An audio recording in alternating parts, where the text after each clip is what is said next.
Dear friends, please subscribe to my channel.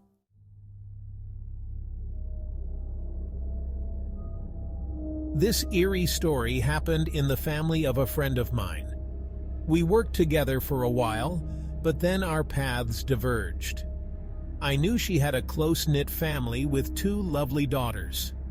Her husband, Mark, was a successful businessman and a very kind person. After frequent business trips around the world, he would always return with many gifts, not only for his family, but also for his older brother Ben and his family. Ben worked at some small company, and Mark regularly helped him financially. But no matter how much Mark gave or helped, Ben was never satisfied. After one of his trips to African countries, Mark, as usual, brought gifts and invited his older brother and his family over for dinner. Everything seemed fine. He was sharing his impressions of the trip, and everyone was listening to his stories with interest. Suddenly, Ben jumped up and yelled, "Stop bragging! I'm tired of you! I hate you!"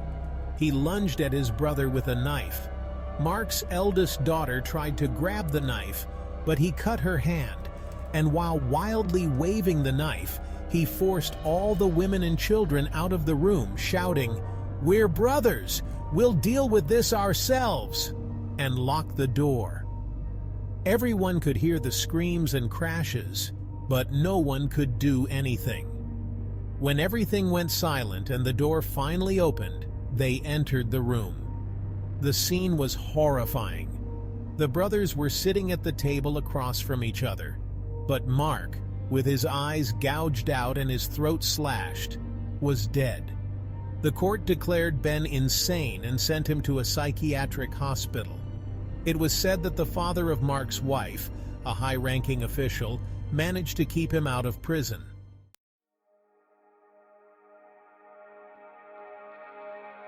The story of my friend Angela is very tragic. She didn't have her own children, so she and her husband decided to adopt a little girl who was a distant relative of hers. The girl's name was Rosie. She was only 1 year old when her father first died from cancer, then her mother, leaving her all alone. She was facing life in an orphanage, but my friend and her husband adopted her. She grew up in a loving environment and was raised as their own daughter.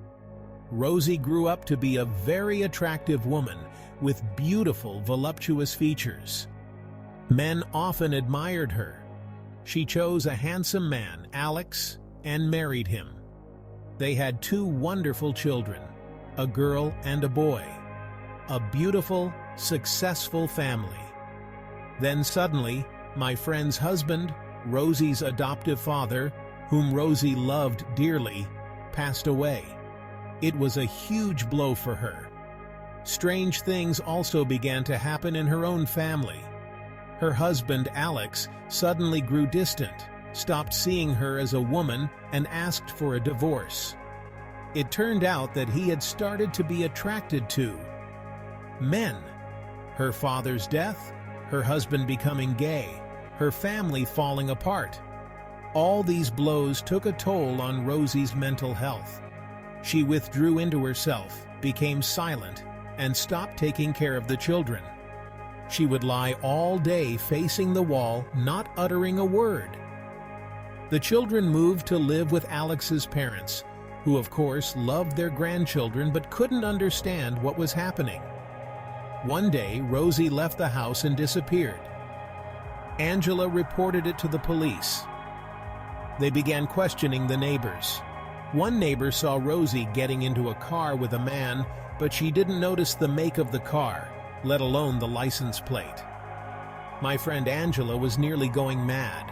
Almost every night she dreamed of Rosie, who would reach out to her and whisper, "Forgive me."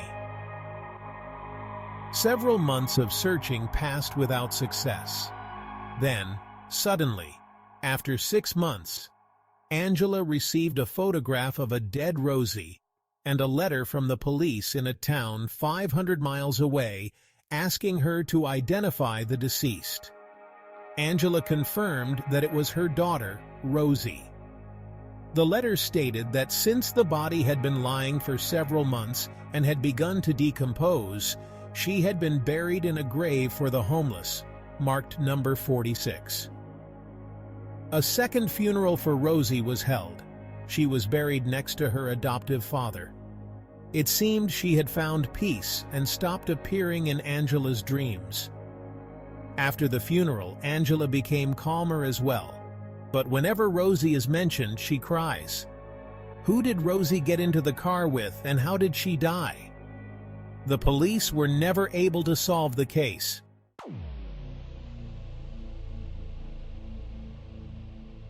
In 1990, my friend and I opened our own garage, providing service with minor repairs and car sales.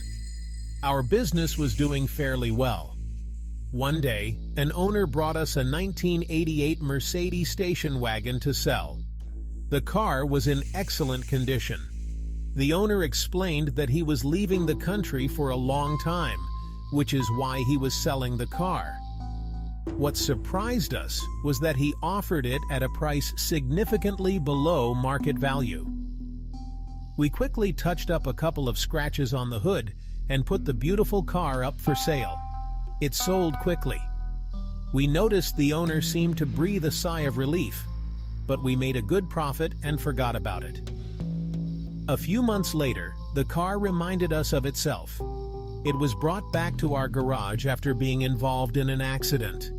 The driver was dead, and it once again had 2 scratches on the hood. The widow told us that she never liked the car because it reminded her of a hearse. She had tried to talk her husband out of buying it, but he didn't listen. We touched up the scratches again and put the car up for sale, but rumors started spreading that we were selling some kind of cursed car. It sat for much longer this time, but eventually, it sold. When the same story repeated after a few months, the car was brought back with 2 scratches and the driver was dead. We were gripped with a sense of mystical dread. A killer car. We didn't know what to do with it and naturally stopped trying to sell it. It just sat there until one day, a young man came to the garage, saw the car, and wanted to buy it. We honestly warned him, telling him all these stories, but he laughed and said he didn't believe in any of that superstition. He thought it was just a coincidence and said he'd buy such a great car for that price. 2 weeks later, he was buried, and the car was back in our garage with 2 scratches on the hood. We were too scared to even touch it, let alone repaint it. The whole team gathered to figure out what to do. Some suggested burning it, others thought about sinking it, but the young man had left behind a family in need of money. Our mechanic suggested dismantling it and selling it for parts, which is what we did. We took it apart down to the last screw and sold everything. Among the buyers were some of my acquaintances, and fortunately, none of them were harmed. To this day, we still can't understand what kind of car it was. Why did it kill? It's an unbelievable story, but I know it's real.